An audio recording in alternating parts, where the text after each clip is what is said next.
धमकी आलेली, काय एकंदरीत प्रकार होता? नाही, विधानसभेच्या निवडणुकीच्या दरम्यान रमेश कदम म्हणून माझं अपहरण करून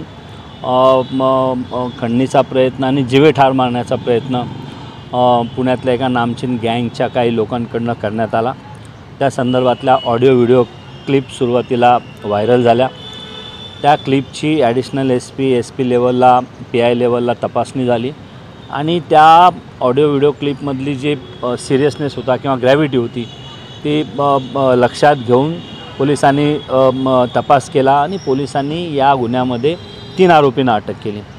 त्या 3पैकी 2 आरोपी सध्या ज्युडिशियल कस्टडीमध्ये आहेत आणि एक आरोपी जो यातला मुख्य सूत्रधार आहे असं पोलिसांचं म्हणणं आहे, तो आबा काशीद, तो फरार आहे आणि आतापर्यंतच्या इन्व्हेस्टिगेशनमध्ये अजून त्याला अटक झाली नाही, तो फरार आहे। आणि ह्या आबा काशीदचं जे कनेक्शन आहे ते पुण्यातल्या एका नामचीन गँगसोबत आहे अशा संदर्भातली काही माहिती प्रायमरी स्टेजला प्राथमिक स्तरावर पुढे येते। तर ती माहिती देखील आज SP सोलापूर साहेबांशी मी शेअर केली आणि या प्रकरणामध्ये गेल्या अनेक दिवसापासून फरार असलेला हा जो आबा काशीद आहे ह्याला तात्काळ अटक केली पाहिजे आणि या एकंदरीत कांडामध्ये रिव्हॉल्वर, पैसे आणि गाडी कोण पुरवत होता, कोण सप्लाय करणार होता किंवा ह्या मागचा खरा सूत्रधार मास्टरमाइंड कोण आहे या संदर्भातला तपास हा लवकर झाला पाहिजे, चौकशी लवकर झाली पाहिजे आणि या संदर्भामध्ये मला लवकरात लवकर न्याय मिळाला पाहिजे। अशा संदर्भातलं एक डिटेल निवेदन आज मी SP सोलापूर कुलकर्णी साहेबांना प्रत्यक्षात त्यांना भेटून त्या संदर्भामध्ये दिलेलं आहे आणि त्या दरम्यानच्या कालावधीमध्ये मला मोहोळ पोलीस स्टेशनकडून तात्पुरत्या स्वरूपात पोलीस संरक्षण देण्यात आलं होतं। तर हेच पोलीस संरक्षण आता तर काढून घेण्यात आलेलं आहे, परंतु हे पोलीस संरक्षण पुढे कंटिन्यू करण्यात यावं, कारण हा जो प्रकार आहे हा कोणत्याही पद्धतीने घडवलेला प्रकार नाही, तर हा जेन्युइन प्रकार आहे। या प्रकारामागे मोठ्या गँगचा लीडर, गँगचे काही मेंबर सक्रिय आहेत, त्याच्यामुळे या सगळ्याची गंभीरता, सिरियसनेस किंवा या प्रकरणाचं गांभीर्य लक्षात घेऊन मला तात्काळ पुढच्या कालावधीसाठी पोलीस संरक्षण देण्यात यावं अशाबद्दलची एक मागणीसुद्धा आपण पोलीस अधीक्षकांना भेटून केलेली आहे। बाबा सिद्दीकी प्रकरण झालं, असे प्रकरणं महाराष्ट्रात आता घडत आहेत आपल्या? नाही, काय झालं,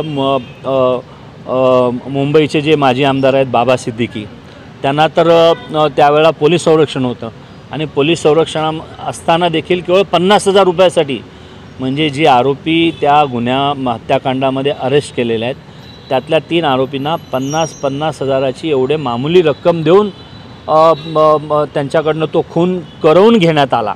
त्यामुळे माझा देखील बाबा सिद्दीकी होता कामा नये किंवा ती वेळ येता कामा नये अशा संदर्भातली विनंती आपण पोलीस प्रशासनाला भेटून केलेली आहे। आणि हाच नाही, याच्या अगोदर देखील हा प्रकार घडण्याआधी माझं जे मोहोळचं जनसंपर्क कार्यालय त्या ठिकाणी 2 इसम आले होते। 2 इसम त्या ठिकाणी तास दीड तास बसून रेकी करत होते आणि त्यांच्याकडे गावठी बनावटीचं पिस्तूल देखील त्यावेळी मोहोळ पोलिसांना सापडलं होतं आणि त्या संदर्भात देखील मोहोळ पोलिसांनी मला बोलवून तशा संदर्भातला एक माझं स्टेटमेंट त्यावेळेला रेकॉर्ड केलेलं आहे। म्हणजे हा दुसऱ्यांदा प्रकार माझ्यासोबत घडलेला आहे। त्यामुळे निश्चितपणाने या सगळ्या प्रकरणाचा सखोल तपास झाला पाहिजे आणि माझा बाबा सिद्दीकी व्हायच्या आत या प्रकरणामधला प्रमुख मुख्य सूत्रधार आणि या मुख्य सूत्रधाराचा मास्टरमाइंड तो अटक झाला पाहिजे अशा संदर्भातली योग्य व न्याय्य मागणी घेऊन मी आज सोलापूरचे पोलीस अधीक्षक अतुल कुलकर्णी साहेबांना प्रत्यक्षात भेटून निवेदन दिलेलं आहे। काय कारण काय असू शकतं? आपली काय स्थानिक कोणाशी दुश्मनी? नाही, निश्चितपणाने या सगळ्या प्रकरणामागे ज्यांना मोहोळ तालुक्याच्या राजकारणामध्ये किंवा सोलापूर जिल्ह्यातल्या राजकारणामध्ये माझी अडचण होते किंवा ज्यांना तो त्रास वाटतो अशा लोकांकडनं ही सुपारी दिल्याबद्दलचा माझा वैयक्तिक अशाबद्दलचा संशय आहे आणि हा संशय या पोलीस चौकशीमध्ये काही गोष्टी येत आहेत तो त्या ठिकाणी म्हणजे स्ट्रॉंग होताना दिसतो की हां, या मोहोळच्या किंवा सोलापूरच्या लोकलच्या राजकारणामध्ये अशा पद्धतीची सुपारी दिल्याबद्दलचं पोलिसांना देखील संशय आहे। आपण स्वतः गेलो SP ऑफिसला, माहिती पुरवत आहेत, समक्ष SP ना भेटत आहेत, पोलीस तपासाबद्दल समाधानी आहात का? नाही, निश्चितपणाने ज्या वेळेला या कांडासंदर्भात ऑडिओ व्हिडिओ क्लिप व्हायरल झाली, ती ऑडिओ व्हिडिओ क्लिप मी ॲडिशनल SP पाठवली, मोहोळ PIना पाठवली. त्यावेळेला तातडीने त्यांनी त्या संदर्भातली चौकशी केली आणि प्रकरणाचं गांभीर्य लक्षात घेऊन त्यांनी लगेच त्या रात्रीच ते 2 आरोपी अटक केले. म्हणजे पोलीस या संदर्भामध्ये सिरियस आहेत, नाही असं नाही, परंतु आणखीनही या प्रकरणामध्ये गांभीर्यानं घेण्याची आवश्यकता आहे. आणि जो मुख्य सूत्रधार अजून 15 दिवस झाले तर तो सूत्रधार जर आबा काशीत सापडत नसेल तर हे चुकीचं आहे.